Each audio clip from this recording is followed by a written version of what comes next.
नमस्कार। आज हम एक बहुत ही दिलचस्प किताब पर बात करने वाले हैं।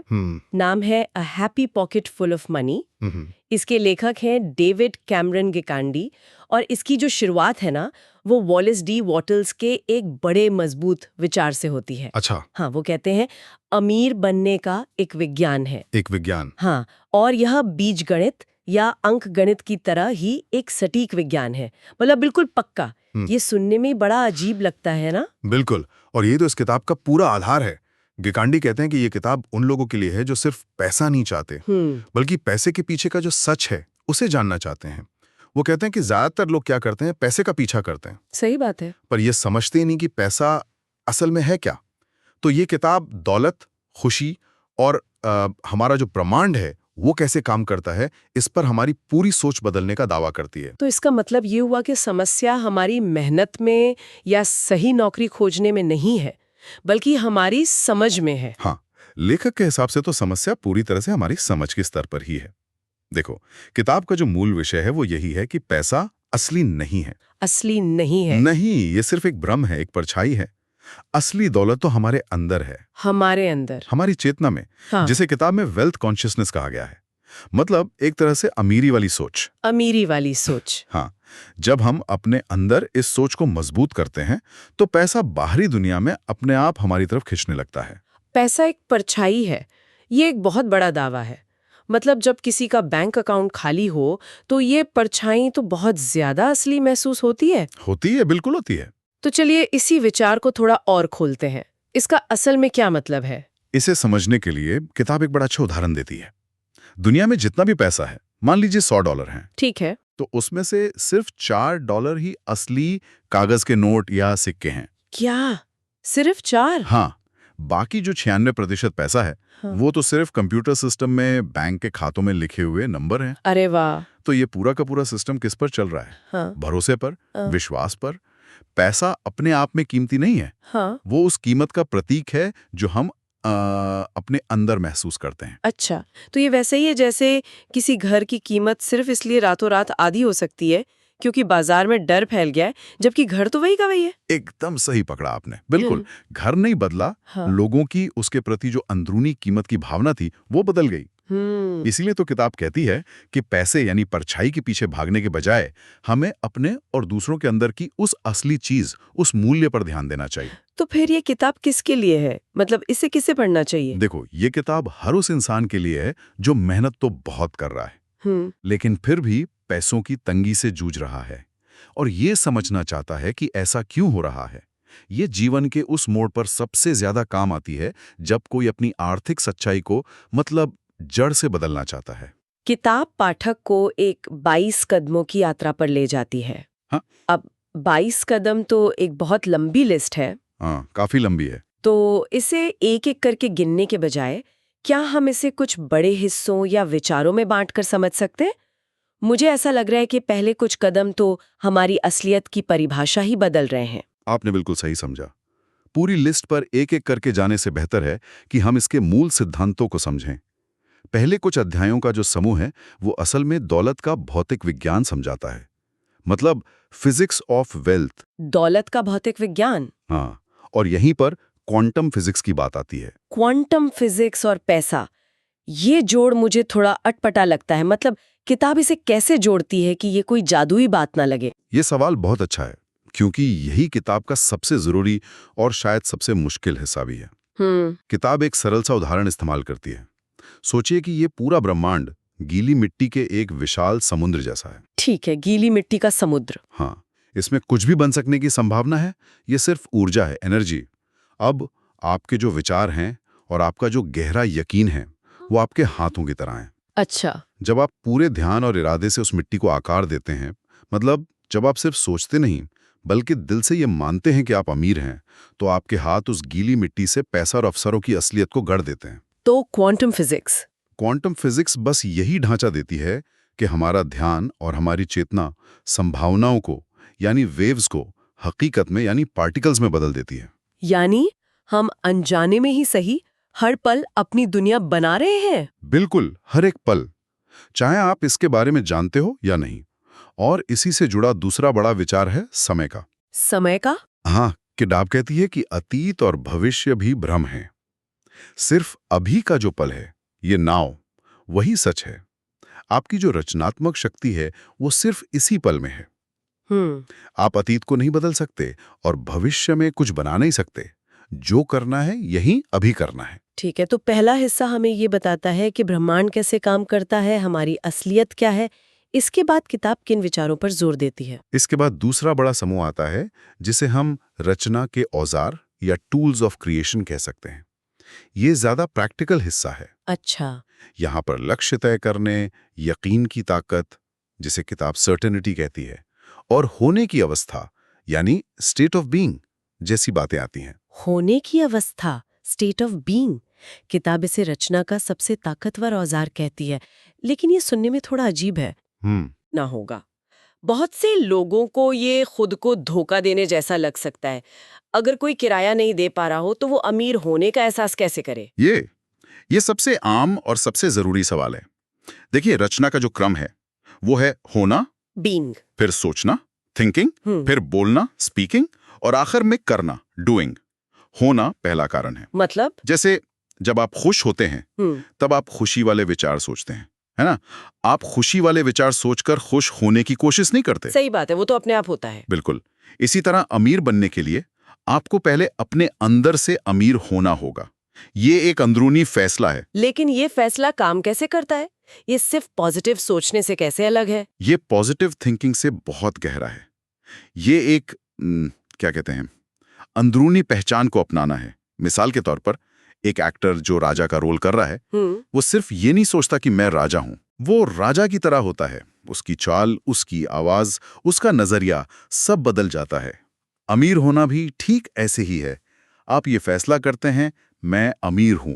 अच्छा। और ये अवस्था आपके विचारों को, आपके शब्दों को और आपके कामों को रास्ता दिखाती है। आपको वो मौके दिखने लगते हैं जो पहले दिखते ही नहीं थे। हाँ।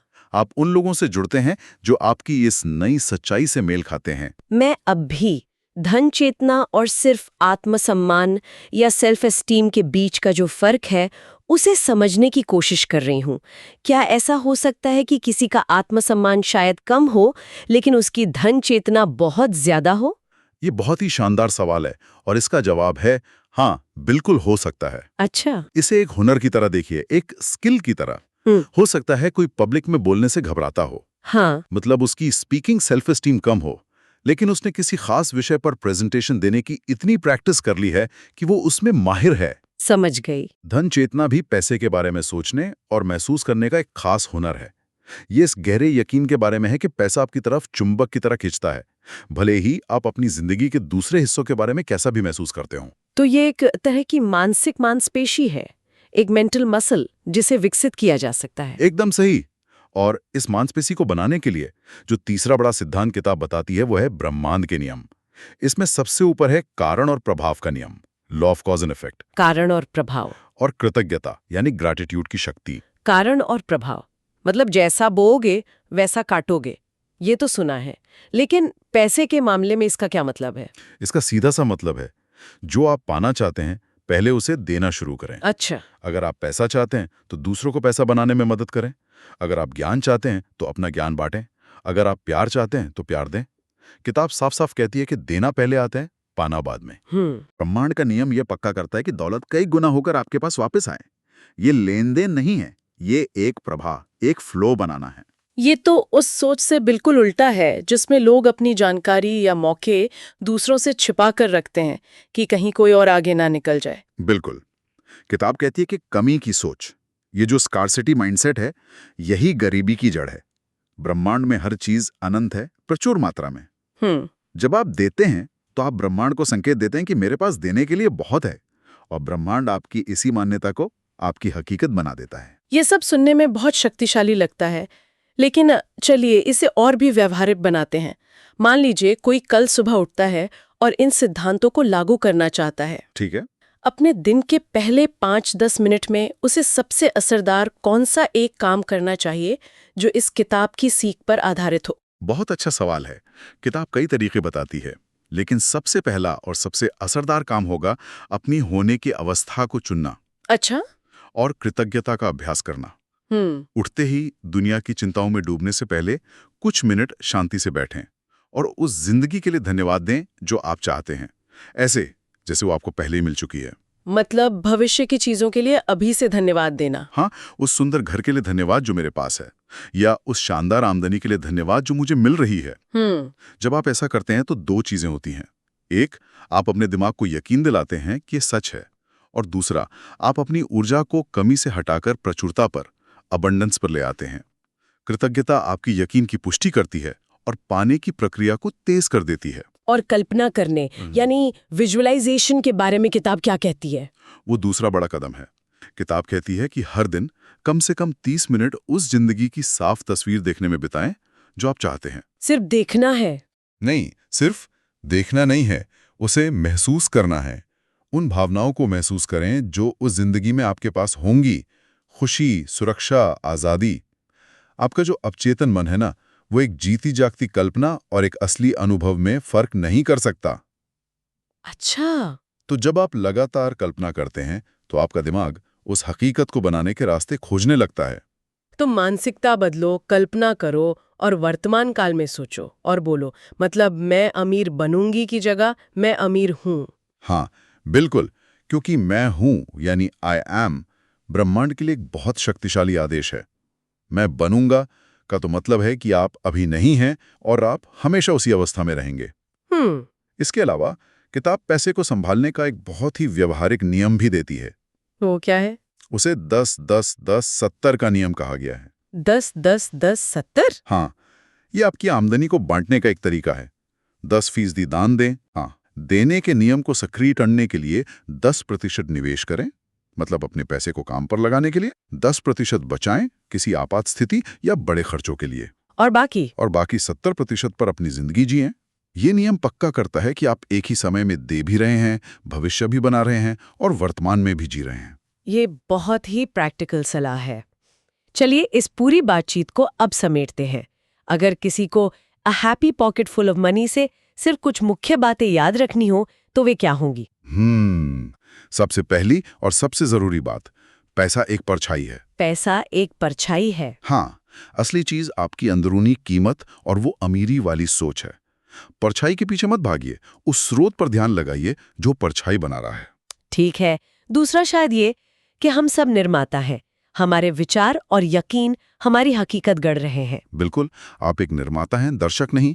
आपके विचार क्वांटम ऊर्जा के मैदान को आकार दे रहे हैं।